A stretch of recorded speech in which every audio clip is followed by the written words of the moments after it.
Olá a todos, bem-vindos ao Arte Matemática. Eu sou o Nicolas e nesse sexto vídeo, creio eu espero não estar errado, da nossa série de reais, eu vou falar um pouquinho sobre densidade em R. Tá? O que seria uma densidade, tá? Então, uma densidade, como vocês sabem, em física, é uma quantidade de matéria por unidade de volume, né? Então, seria, por exemplo, quilogramas por metros cúbicos, né? Em matemática, mesmo que a gente não trabalhe com dimensões, com unidades, é, a noção é a mesma coisa, né? E quando a gente fala em densidade em R, a gente vai falar de elementos que estão espalhados em R, ok? E a gente quer pegar grupos, né, de qualquer tamanho e ver quantos elementos possui em cada grupo. E isso é basicamente a densidade em R, tá bom? Então eu vou definir primeiramente o que é uma densidade em R, tá? Então uma densidade, então se a gente considera um subconjunto E, então E que está incluso em R, né? A gente fala que E é denso em R se temos que para todo x e y que pertencem a R ao quadrado, né, tal que x seja estritamente inferior a y, né, vamos ter que existe um z que pertence a E, tal que z vai se enfiar no meio, ok? Isso daqui é uma densidade, então a gente fala que E é denso em R se existe um elemento em E que pode se enfiar entre x e y, né, e x e y sendo reais, ok? Por que a noção de densidade é importante? Porque os matemáticos se perguntaram, né, sobre a distribuição dos racionais e dos irracionais em R. Né, porque vocês sabem que a gente teve que criar um conjunto a mais os racionais, por causa de números irracionais, que é R, e a gente queria saber qual seria a distribuição, né? Existem muitos irracionais, existem muitos racionais em R, como que eles estão espalhados, né? Qual que seria a ordem, né, de posicionamento deles, ok? E isso que é o objetivo do vídeo de hoje, né? Eu vou mostrar para vocês por que, né? Então, o que seriam os racionais e R tirando o Q, então seriam os irracionais, são densos em R. Ok? Depois eu vou falar de um argumento de dimensão, mas primeiro eu vou provar para vocês por que os racionais e os irracionais, tá? A prova vai funcionar para os dois, vocês vão ver que eu vou mostrar para os racionais primeiro e depois para os irracionais vai ser bem fácil, né? São densos em R. Então que sempre vai existir um racional ou um irracional que vai se enfiar entre dois elementos de R, ok? Então esse é o objetivo do vídeo de hoje. Então como eu falei anteriormente, né, eu tenho que mostrar que eu posso enfiar elementos, então eu posso enfiar racionais entre x e y, então eu vou considerar y e x aqui, né? E agora o meu objetivo é mostrar, né, que eu posso encaixar elementos aqui, né? Então a minha prova vai se dividir em duas etapas, então a primeira e a segunda etapa.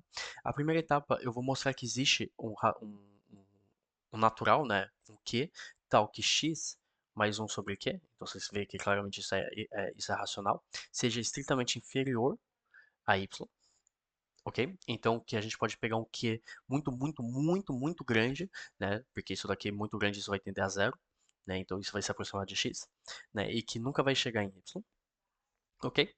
E minha segunda etapa é mostrar que pouco importa quantos 1 sobre q a gente soma, né? Isso vai estar sempre entre x e y, né? Então, que eu vou ter um p sobre q mais 1 sobre q, né, que obviamente é estritamente superior a x. Ok? Então vai ser duas etapas. Primeiro eu vou mostrar isso e depois eu vou mostrar isso. E depois vocês vão ver que os argumentos seguintes vão ser bem simples. Ok? Então vamos lá. Então eu vou considerar um q, então seja q que pertence aos naturais, né, tirando zero, porque eu vou dividir por q. Então ele não pode ser nulo. Né, e a gente quer que x mais 1 sobre q seja estritamente inferior a y. Ok, então vou considerar isso, né? Vou procurar aqui q que respeita isso, então x mais 1 sobre q estritamente inferior a y. E agora eu vou resolver uma simples inequação, tá? Então vocês vão ver que eu nem perco as equivalências aqui. Então vai ficar 1 sobre q, que é estritamente inferior a y menos x, ok? Isso daqui, então, eu vou multiplicar pelos dois lados, então vai ficar q estritamente superior, vai mudar o sentido, então vai ficar 1 sobre y menos x, ok? E agora eu vou multiplicar. Então vai ficar que q fator de y menos x é estritamente superior a 1, ok? O meu objetivo é mostrar a existência disso, né? E a gente sabe que y menos x é estritamente positivo. pela definição, né? Então eu não reescrevi aqui, mas por definição da densidade, temos que x é estritamente inferior a y, então y menos x é positivo. Então temos que y menos x é estritamente positivo. Ok? Ponto bem importante. Por quê? Porque se vocês viram o último vídeo, né, sobre divisão euclidiana, eu vou falar sobre o princípio de Arquimedes. Tá? No último vídeo eu falei de Arquímedes, mas não é Arquímedes, perdão, é Arquimedes, né? Então vocês sabem que isso existe. O princípio de Arquimedes diz que isso existe. Existe um quê? Ok? Então podemos já dizer pelo princípio de Arquimedes, então vou botar PA, né, princípio de Arquimedes, que existe Q que pertence a n, tal que q vezes y menos x seja estritamente superior a 1. Ok? Então a gente mostrou a existência desse q. Ok? Muitas vezes vocês podem encontrar o vocabulário que R é arquimediano, tá? Basicamente porque R respeita o princípio de Arquimedes. Ok? Ok, então a primeira etapa da prova foi mostrada, né? Então eu mostrei a existência de um q, ok? E agora eu quero mostrar isso. Então vamos lá, vou considerar um P, né? Então seja P. Agora P pode ser um natural normal, né? Porque eu não vou dividir por P. Então seja P pertencendo aos naturais, ok? E eu vou considerar, mais uma vez, sair da minha hipótese, sair do que eu quero achar, né? Uma condição sobre P. Então vai ficar x estritamente inferior a P sobre Q mais 1 sobre Q, que é inferior ou igual a x mais 1 sobre Q. Ok? Que é estritamente inferior a y, bom, vocês entenderam essa parte. Ok? E agora mais uma manipulação de inequação.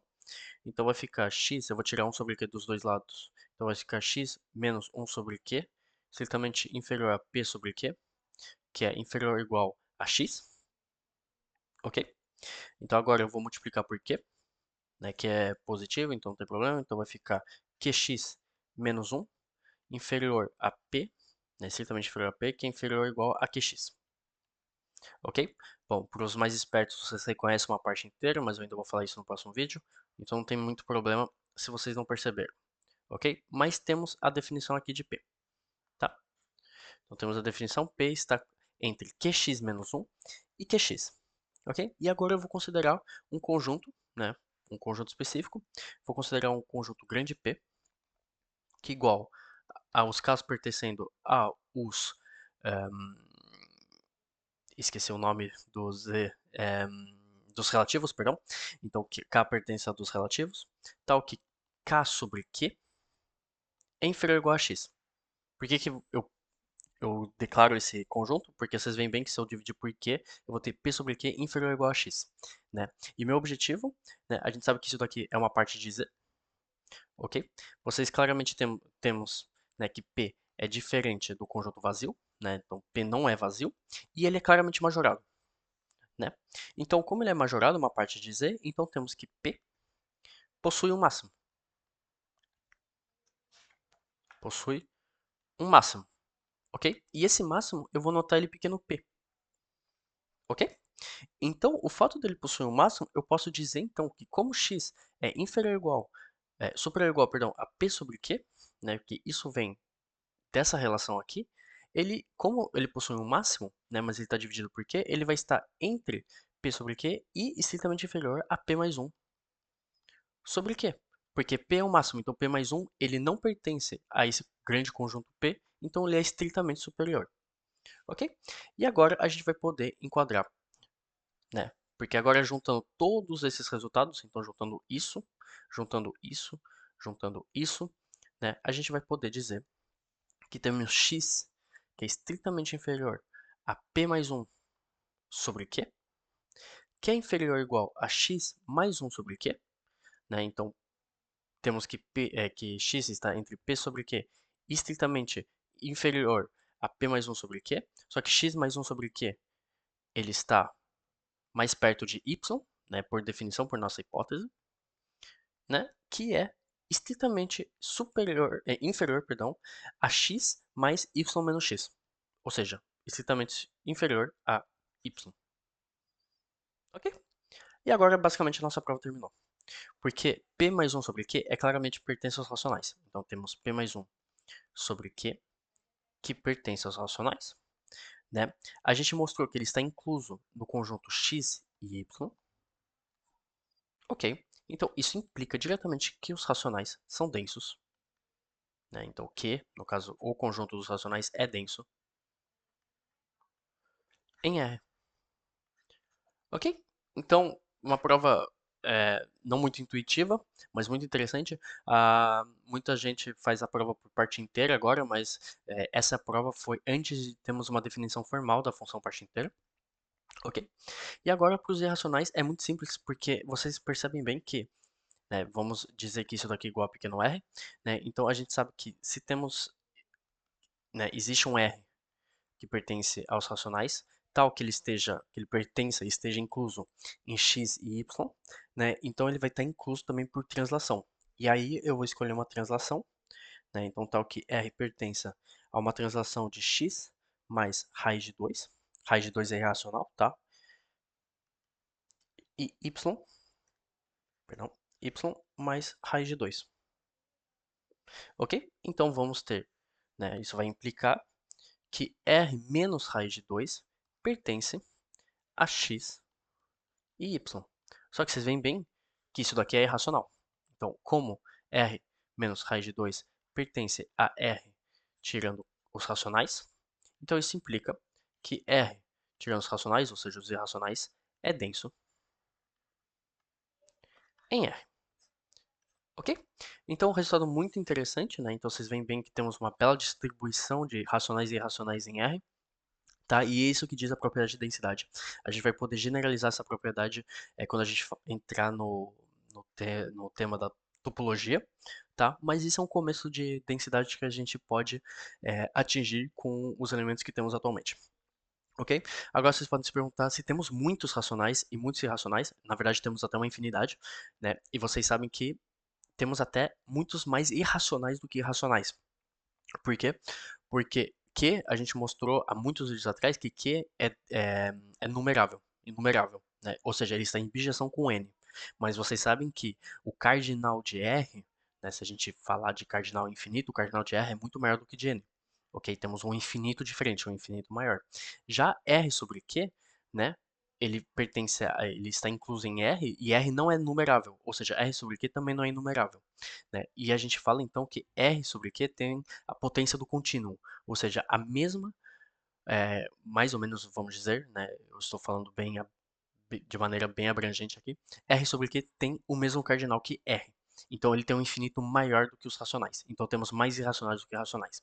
Ok? Não vou entrar no detalhe, é mais conhecimentos gerais, muito interessante saber. Né? Vocês podem falar isso numa roda de amigos que se interessa por isso, que é bem raro, eu posso falar, eu tenho certeza disso. Mas enfim, eu espero que vocês tenham gostado do meu vídeo e fiquem ligados para os próximos vídeos. Falou!